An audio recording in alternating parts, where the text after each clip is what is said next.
Hello, everyone, and welcome to Sharin Stories. I'm your host, Peaks, with my two beautiful co hosts, Sarah States and Paul Santos. This is not a therapy session. You will not find mental health professionals here, nor are we a substitute for said people. We are just people sharing our stories with mental health.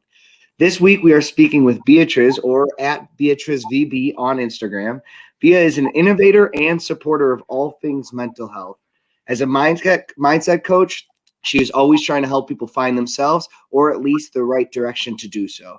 A meditation guru and genuine lover of life, she brings her joy to all of those around her, from what I've heard.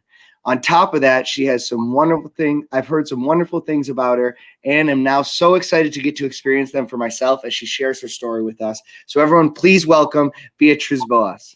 Woo! Woohoo! Beatriz. Thank you. Wow, that's Of, awesome. of course, I did have a little bit of help from someone, but in the end, there's a lot to say about you, and I've checked out your Instagram. It seems awesome. But I can never do anybody justice with my introductions. I always like them to give a little bit of background on themselves. So, just like 2 minutes, tell us a little bit about yourself, Beatrice. Sure. Thank you for the opportunity to be here to connect. I'm very excited, and I am a people person, and I'm always saying that because I'm obsessed with people and to understand their mind and support them through their journey. And I remember the first time. I don't know if you already heard about Ikigai. It's a tool that we use a lot in the coaching world, and it's a tool that we use to really help people and support people to find their purpose. And I remember the first time I did, and it was very confusing for me because the word that came, my ikigai, the way that it came was with connection. And when I saw connection and like the intersection that I have in my life with connection, it didn't make so much sense how I use connection to be my purpose. And after some months working and being an entrepreneur and really like working with people, I really understand what connection means for me. And that's my mission and that's my purpose in life. I know I'm here to help people to connect with themselves, to connect with God or with the universe, whatever you call and works for you, and to connect with others. And I love to connect with others, to connect with myself and help people through this journey. So I've been working as a mindset and meditation coach for a little bit more than a year, like officially. And before that, I used to work in the corporate world, and it was a big shift for me because I worked for almost 8 years on the same company. So I'm working as a coach recently, and all the work that I've been doing this last year, a little bit more than that, it has been very transformative for me too. Like really working with people and finally, officially, finding my way to be a mindset and manifestation coach. I'm about to launch my first manifestation course, and I'm very, very excited because I really found and could really put all the tools, all the things that I work on myself to really like help people to manifest more in their life as I am doing in a way that they can do this in like very short time. And that's what I'm passionate about. I love that you like considered connection not just between people and individuals, but also between outer worldly things. You kind of bring in a whole sense of everything. On top of that, I think it's just, and I think it's fantastic that you recognize that you are going through this process as you also teach it, as you like show the rest of the world this process. So Yes. it's not like you don't have understanding and you've read all these books. No, you understand because you have lived it and you are going through it as we were as working with these people, and it makes it that much more personable, I would say. So that is fantastic to hear. That's awesome. Thank you so Thank much. you. Uh, Now, I think we're all interested on how you made this shift from the corporate world to here, and I feel like that's going to come up throughout your story. So, what I'm going to do is I'm going to open an ended question to you. Just let you start telling your story, however you want to tell it, whatever you want to bring up, anything that has happened throughout your life, any struggles, whatever it might be, whatever you are comfortable with. But I'm just going to give you the floor and let you run away with it, Beatrice. Wow, I feel that I'm gonna be talking here for an hour. I That's have so okay. much for to share about that. Um, yeah, it was not an easy shift for me. It was a process, and it was a very painful process for me. And what I'm watching a lot of clients do, I see it's not an easy process. There are a lot of insecurities, there are a lot of fears, there are a lot of limiting beliefs that come to the surface when we challenge ourselves to really give this step. But part of my story, and I was just in a call a few minutes ago before this call, and it was the first time that I really opened a story that happened to me, like publicly, and I'm gonna open here too. So when I was 10 years old, my grandma, I consider her my second mom because she used to take care of me and my brother because my parents used to work a lot. So my mom was not at home to take care of us, and we were littles. And when I was 10, my grandma had a heart problem. I don't know how to say this in English, but she has a problem in her heart, and she passed away. And I was with her, and we were at home, and it was a very, very hard moment to me because in that moment it was just me and her, and she was like asking for help, but I didn't know how to help, so I started to scream my mom's name, and in that moment she passed away. And for me it was a big, big trauma in my life. It took me years to recover from that. And 3 weeks after my grandma passed away, I had a convulsion, an emotion convulsion, and my whole right side paralyzed. My legs, I couldn't move my legs, and I was completely conscious, and I was seeing everything that was happening around me. I was seeing my mom and my dad, everybody running around and trying to bring me to the hospital, and I was seeing everything that was happening. I can vividly remind myself of the moment and seeing my dad, the things that he was saying, everybody like running around. So I can really remember everything. But I couldn't move. I couldn't say anything. I was trying to say that I was okay. I was feeling okay. It was just weird what I was feeling, but I was okay. But if from the outside, what my dad tells me is that I was like, my whole right side was paralyzed. I couldn't move. I had like my tongue out of my mouth, and I couldn't like really say anything. So he didn't know what was happening. So I went to the hospital and spent 1 week in the hospital doing all the exams that exist, like trying to investigate everything to see what happened, and nothing happened. The doctors couldn't say what happened. It was completely emotional, and they couldn't like explain. I did a lot of like brain exams, like they tried to investigate everything, but they couldn't find. So for after that was, imagine my parents like living with me and be like in fear all the time if something's gonna happen. So I spent years of in my school, like I couldn't go to the things that my friends were going, the travels, the trips that they were doing. I couldn't go because my parents were so like scared of something that could happen to me because there was no explanation. So for me it was very, very hard because I couldn't like do what everybody was doing, and I was like, I feel okay, like I'm feeling okay, it's just like probably an emotion. So every time that I was going through a lot of emotions, my dad and my mom was trying like to control myself because I couldn't go through a lot of emotion, otherwise they was scared of that something could happen to me, right? So it was very, very hard for me like growing up. But a few years ago, like about 3 years ago, I did a process that it's called reconnection. It's the same energy healing through reconnective healing. And it's a spiritual work that you can do just once in your life.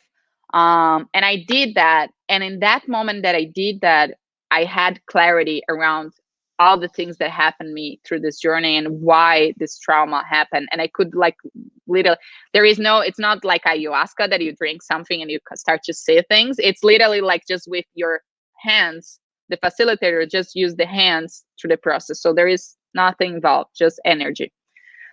Which is a lot.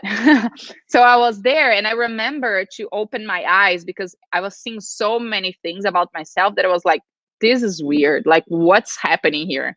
And I was like opening my eyes to make sure that no one was doing anything. There was no like smell or something. I was like, this is weird. But I saw like clearly like what happened to me and why that trauma happened in my life. I could see my dark side, I could see my light side, I could understand the conversation that happens within me and like all the voice that I have. And it was a very transformative experience for me to really like heal this trauma that I carried for so many years, the pain that I hold within me for so many years. And I remember like with I was probably 16, 17, and every time that someone says my grandma name, I was crying. Like it was so painful for me to remember this experience that I had, like all the process that I went through. And I, after years, I was still crying. It was still like hurting me. And it happens with so many people, right? Like we go through experience, and if we touch in some point, like this story or that thing really hurts us. But the reason that we go through these things and really make us like hurt is because we are not what is the word, we are not really like healing that process and using that story to really like be something for us. And when you really accept that thing that happened in your life and really understand why it happened to you and like what is the gift between that. And I always use this formula. For me, it's like very clear to understand when a situation happens. If you were in a painful situation and you add reflection, you have the growth and the progress. So every time that you are going through a painful situation, and you add reflection, and the reflection can come with questions like, what is the gift in this situation? What I'm learning here, right? And what can I what how can I use this story? How can I use this pain to add in my life? And then I have the progress. I will grow from that. And that's what I carried with me after years and after many things that happened through my life, to really understand like, okay, what the situation is teaching me, what is the gift here. Because when I have this reflection, I really understand that every situation, even the most painful situations, happen to us to really make us grow, make us to become more aware of something, become more conscious about something. And then we can really like bring this to the world, and not just like to the world as like a big thing, but like to our environments, to people who are around us, to our friends, family members. And that's why we are here. We are here to add to others. We are here to really help each other and grow together, and really being this consciousness awakening that I think a lot of people are going through that with COVID and everything that happened in the world. And it's like a big awakening that we all are going through. And so this is a big part of my story and how I am where I am. And I think the process for me to really like get out of my comfort zone, that was the corporate world. I was in one of the biggest companies here in Brazil. Was a company that everybody wants to work on because it's a huge company. It's called Natura. And they bought Avon, The Body Shop, Aesop. So it's a big group. And it's a company that really cares about people and really supports the employees. So I was working there. I did the leadership program. I was being promoted. I had like a good position, a good salary. I was happy about the work that I was doing, but I knew that I was born for something else. I knew that I had a big call inside of me, and that's not be in a corporate and working there. So in that moment, I was like really like going deeper into myself, getting to know myself better, understand my values, understand what are the beliefs that are really encouraging me to live the life that I want. What are the beliefs that are not encouraging me, that are limiting my life? And I really investigating myself in this process. And in that moment, I applied to go to a conference in Portugal that was called AFAS. It's a Mind Valley company. And I got approved. And I got super excited. But the price to go was, in that time, was like $4,000 for just 4 days. And this was just like the ticket for the conference in 4 days. And I had to pay for the flight ticket, for the hotel, all the expenses that I would have. And I was like, how am I going to pay that? This is a lot of money. Like, I can't do that. And I remember like one day I was in the office and I saw a friend of mine, and she was sit like close to me, and I was like, I don't know why, but I'm feeling to share. I had like a voice saying like, go share with her and see what she thinks about it. Just like, just listen to what she has to say. And I went to her and I told her, so that's the conference that I have. It's like the price of my car. Like, I don't know if I can afford that. Like, I literally have no money to afford. But I really think that I want to go. And she looked at me and she asked me, simple like that. She said, "Do you think that this conference can really like change your life?"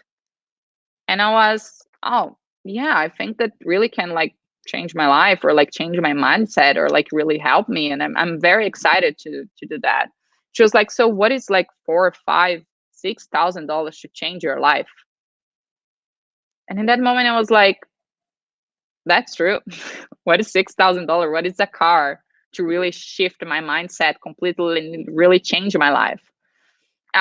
So I did that. So I signed up for the conference. In that time, I was like, okay, I'm gonna sell my car. I'm gonna work more. I'm gonna do more things, and I'm gonna make my way to do it. 2 weeks later, I got a bonus in my job that was exactly the same amount of money that I need for the conference. And I was like, wow, universe, I love you. And I remember I tried everything that you can imagine. I remember going to my VP in that time, the vice president, and telling him that I had this conference that has all this content, all these authors, and I could take all the content and bring to the company. I could create a workshop for the company. And I was like doing everything that I could to make me going, you know? And I remember the response of the company was like, yeah, like we really encourage you to go, but like we can pay for you. We can open to you because if we open for you, we will have to open to other employees, right? And I was like, yeah, okay. It doesn't work, but I tried, you know? So I went to the conference. I met one of my best friends in life. Like I really connect with people. I met great authors, speakers. I really like connect with so many people around the world. And I remember in the breath work that I did there, I had an image of me when I was 12. I used to. That's a funny story.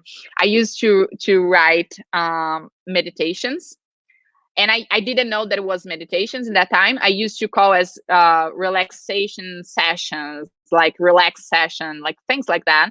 And the reason that I was doing that when I was 12, it's because I remember when as a kid to see my mom in her room, like doing some meditations, and I didn't understand what it was that. It was just like, what she's doing. And I remember my brother or my dad making fun of her because she was like meditating in her room and like just putting music and being there.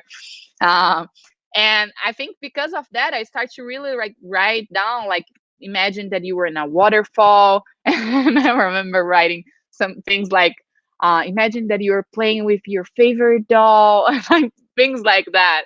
And I used to charge my friends 25 cents to put them in my room and read the test, the content to them and put in music. And I was like, I was feeling so good for doing that. It was such like, because they were like, oh, I feel good. Like, this is great. And I was like, yes, like I gave that to them. Um, so anyway, like in this conference, I had this breath work, and I had the like vividly the image of me doing that and write down this meditations that I didn't know was a meditation that time. And I was like, wow, what, why I had this image in my mind? Like, why I'm seeing myself doing that? Like, it doesn't make sense. And the other word that was coming to me was courage, courage, courage, courage, courage. I was like, okay, why do I need courage for? Like, what is all this message that I'm feeling that I'm receiving right now? This is so weird. Um, so anyway, like this whole trip that I did, this whole conference, it's I was receiving messages of courage in many different things, like in conversations that I was having, people that I was meeting. They was always like telling me a story that it was showing me how brave they were, like how courageous they were.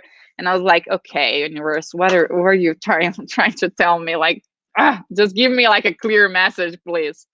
So I came back to Brazil after the conference, got back to my work, and I got a call from the founder of this conference that I went. And one of the things that he was saying is like, why don't you like come and work with us? And I was kind of like looking the company for a while. And I remember other people calling me and sending messages. Oh, there is this position. Like, why don't you apply? And like, it was a position to work in the marketing team there and move to Malaysia and work with them there. And it has been always a dream for me, like live abroad and like expand my connections and not be just like in my own little environment with the same people that I grew up, like same groups of people. I'm always like feeling that expansion in me. So I'm always like looking for that and the environment too. So anyway, months later, like 2 months later, I got the proposal to move to Malaysia and go and work with them in the marketing team. And that time I was already like graduating as a coach and a mentor. I was like watching more courses, like going through this like coaching world, but just for me because it was something that I really like it. um, so I did that. I quit my job here in Brazil. I moved to Malaysia. I worked there with them, but I noticed that that's not what I want. Like the position was cool. The role was something that I think every marketing person would appreciate it because we were working a lot of digital marketing. And Mind Valley is very good in that. So I was like learning a lot, but like something was not right. Something was, I felt in my body, like I could feel. I started to gain a lot of weight. My skin, I start to have like a pimple issue. Like my whole, if I show you a photo, you wouldn't believe. Like my whole face was covered with pimple, and I was like taking medicine for that. I was like trying every um, soap and all the cosmetics that you can imagine. I tried, but nothing was working. And the thing that was happening is like this transformation was happening in me. Like I felt in my body, everything was changing in that time. And I was like resisting. I didn't want to be there, but I was like, I quit my job. I have to be here. Like I was forcing myself to be and to experience that. And then I found like a program that I was doing, that I was creating to the company, that had to bring me to Brazil, back to Brazil, just to execute the event and the like the whole process. And when I came to Brazil to work, I the whole world shut down, so I couldn't go back to Malaysia because the borders were closed. And in that time, I noticed that I was feeling different here in Brazil again. Like the energy was different. I was feeling like lighter. My skin started to get better. I started to lose weight again, and it's almost like my body was manifest the things to show me like this adaptation. So in this process, I was like, you know what? It's the universe showing me like there is more transformation to happen here, there is more to do, and I want to follow my heart. So I just quit my job again, and I decided to try and to be brave and to be courageous and like do something that I'm really passionate about. So I start to really create my own transformational program. So all the things that I did that made me go through the transformation, all the tools that I used, all the programs that I did, I started to put everything together and create like a program so I could help others to go through. And that's what I did. In the first month that I launched my program, I literally had no time like for anything. My income was 3 times more than I was making the company. I literally was not promoting, but like all the clients were selling to others, and like I started to have like all my schedule booked. So in that moment, I was like, wow, like this, do I need like a clearer message than that? Like showing me that that's exactly what I should be doing. And I was feeling so happy and so fulfilled. I remember like finishing calls and crying. I was literally crying after calls with clients because they were so like, oh my God, like this really changed my life. And like seeing the transformation happen because of the things that the tools that I used with myself, and going through the process and knowing exactly what they were going through. So after that, I was like, yeah, like that's my mission. And since then, I've been doing that and evolving and going through the process too, of course. And that's where I am right now. Unbelievable. Thank you so much. First of all, I'd like to say, I mean, I know reliving something traumatic is not easy. We really appreciate your transparency on that. I have so many things I want to dive a little bit deeper in. I noticed a couple of uh, sayings or terms that kind of came up multiple times. So hopefully I'll get to all of them. But one I want to start with is, you said that during the healing process, there was that point where you were, I can't remember the exact term of the camp, but you were going through this energy healing, and you said you could see your dark side and your light side at the exact same time. I am, number one, how are people able to do that? And then on top of that, how can you distinguish and push yourself towards the light side? if that question makes sense. Wow, that's a great question. Thank you. Yeah, so the process that I was going through, it's called reconnective healing, and the reconnection is the process that I went through. But of course, this was like an energy healing process, like in hours that I was doing.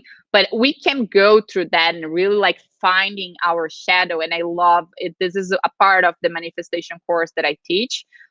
Is the shadow work. It's important for us to really find our shadow and recognize. And the thing that makes it a shadow is because we try to hide. It's because we don't accept it. It's because we don't acknowledge that thing that really hurts us.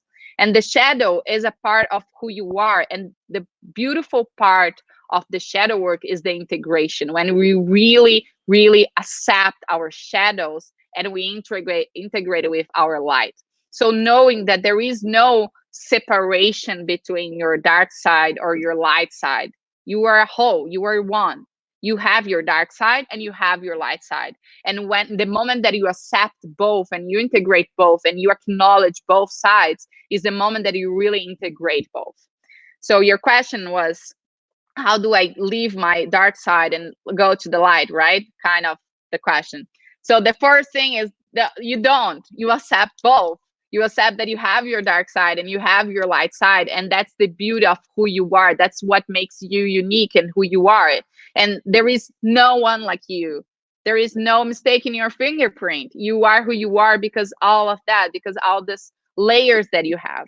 And for me, my experience, what show up for me, it was very important. And this shadow work is very important for us to really like go back in our story and really acknowledge everything that happened. So one of the part of the shadow work that I do, it's to really, really go deeper in your story and finding all the pieces of your story and finding where you felt hurt.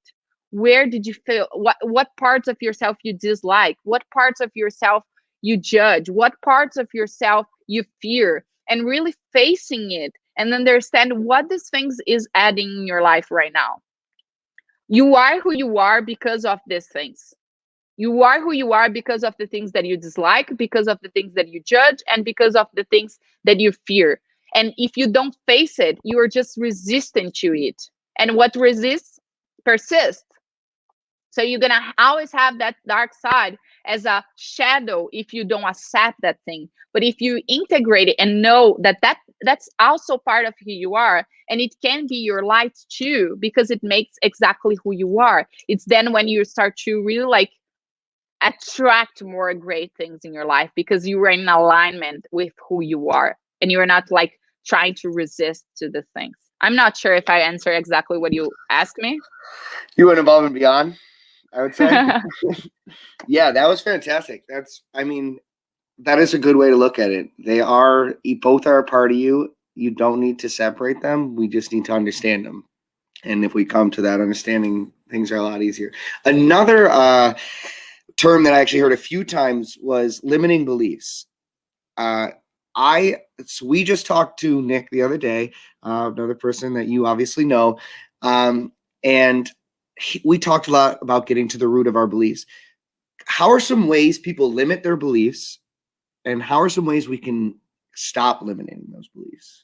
If that's a very general question, and that probably has 1,000 answers. But if you can give me the rundown, the easiest rundown for you, it'd be fantastic. So I think the first thing is like understand what makes a belief a limiting or not. So anything that makes you feel that it's limiting you to live the life that you want, or to live something that you want, or to experience something that you want, you can consider this belief as a limiting belief because it's not allowing you to give the next step. So for example, my mom loves to save money. My mom, like, she just want to save money. She just want to save money and not spending anything. I used to say, like, I don't know if people will be able to see me here, but I used to say that my mom gives hello like that with her hands closed, because then she's not losing any money. So I grew up with this mindset of my mom saying to me that I can't expand this, I can't afford this, I can't go in the grocery store and buying a blueberry that it's $11.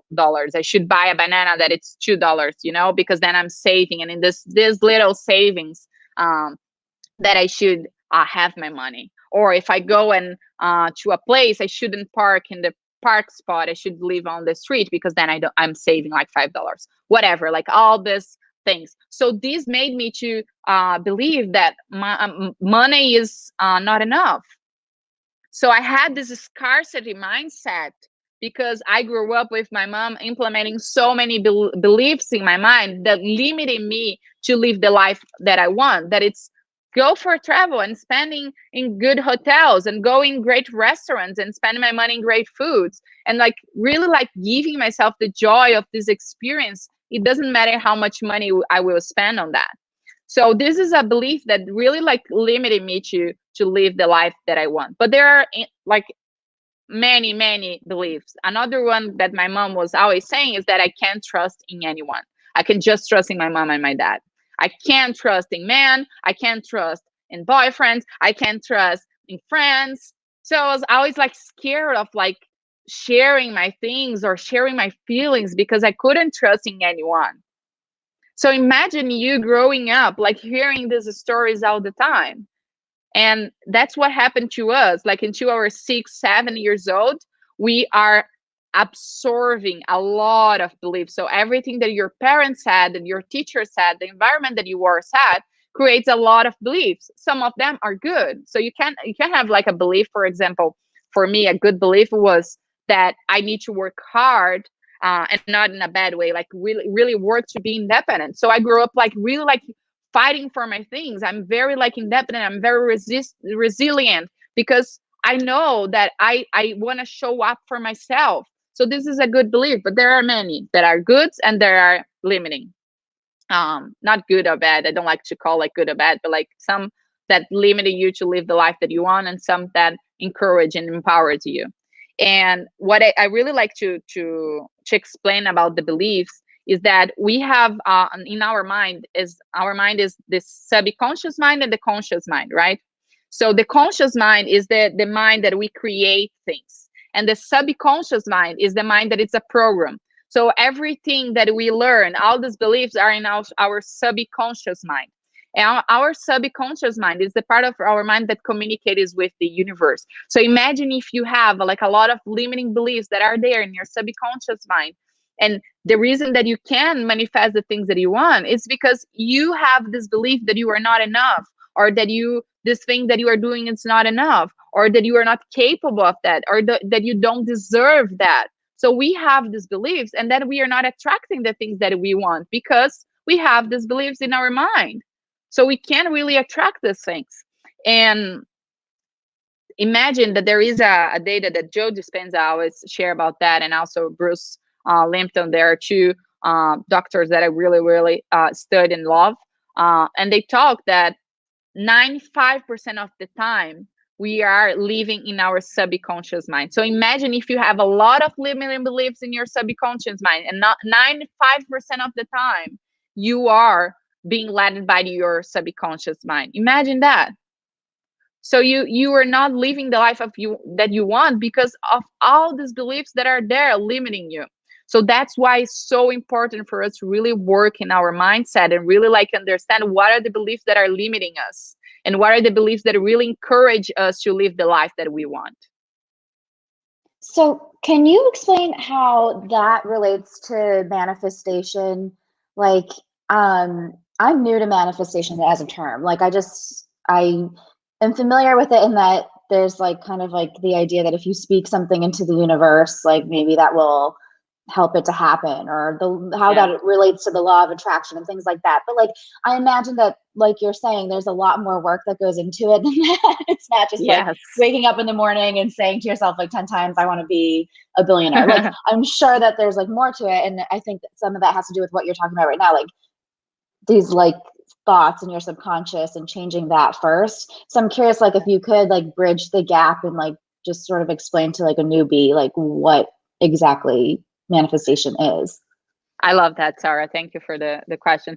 A lot of people, when they talk about manifestation, they go to this place of affirmation, right? Or visualization. These are the two things when we talk about manifestation that people think. Either that you have to affirmating like something, or like, I don't know, I want to be a billionaire, as you said. So you're there like repeating.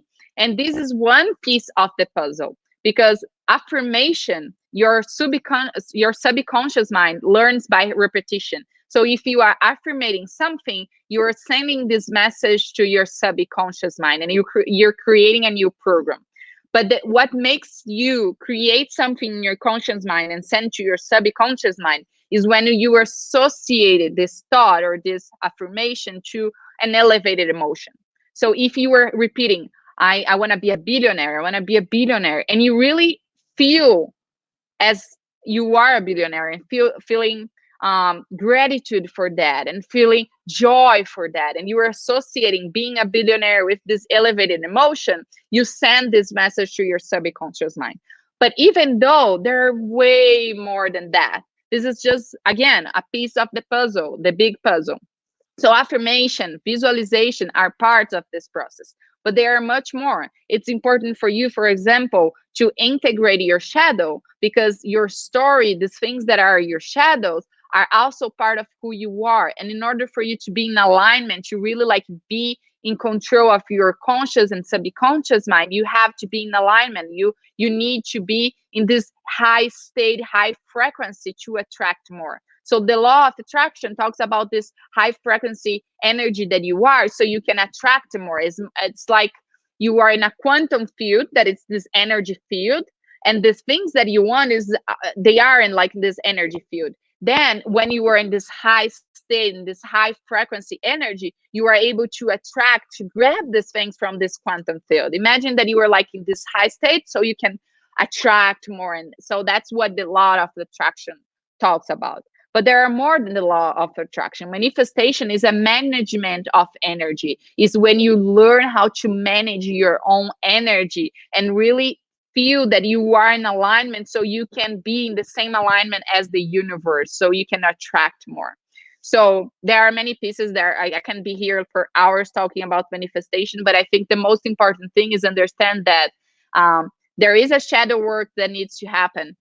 There is, yes, visualization, and visualizations also need to be associated with elevated emotion. So you have to always bring the emotions that you're gonna feel, and the high emotions. So there are the emotions that are low, for example, jealous, envy, anger, resentment. These are all low vibration frequency. And there are the high frequency energy that is joy, happiness, gratitude is one of the highest ones. So that's why a lot of people talk about the gratitude list every day, right? The gratitude practice. It's because you are putting yourself in this high elevated frequency. So when you are in this high elevated frequency, it's easier for you to be in this alignment with the universe. But then there are things that holds us back to manifest the things that we want. So for example, comparison, something that it's really huge right now with social media, right? So we are always comparing ourselves with other people. Like we see the perfect life that that person is having, so we start to compare ourselves. And when we are comparing, we are saying that we are not there, that that person is better than us, and you are putting you in a scarcity mindset that you can't have that the person has because there is not enough, right?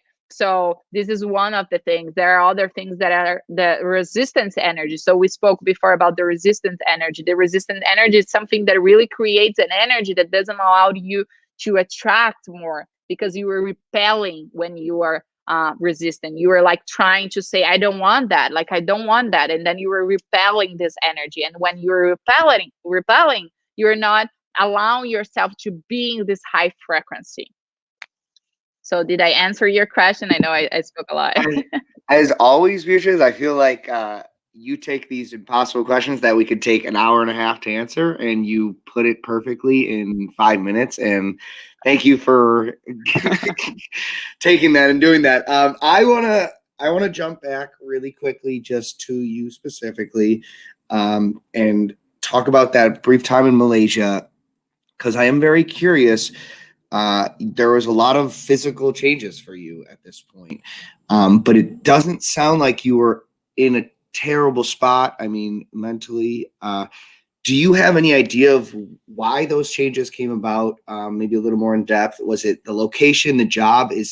Do we take energy from the places around us, and those can change us? Just anything that may shed more light on exactly what happened during that time. Yeah, I was in a good mental space for some days, but other days I was not. I went through a very hard depression when I was there. I had days where I couldn't leave my bed. I was just crying so much, and I couldn't like go to work because I was so depressed. I had days where I literally had 2 weeks, and I can remember perfectly, where I didn't have money to eat. Like I had to borrow money because I couldn't afford, because I just had like rent a new place, so I didn't have money to even like grocery. So it was a very very hard process for me, because like I left everything behind. I just left Brazil. I just left my job, and I jump in this like unknown and then this uncertain position, and new environment. So yes, of course there is energy environment. Um, so I was in a new country with a culture that is totally different, completely different, um, with people from everywhere. I didn't know anyone in the beginning, but I'm very open, so I'm always connecting with everybody, which facilitates. But also like it was just people that I was just meeting, right? I was not connecting connected to them for a long time.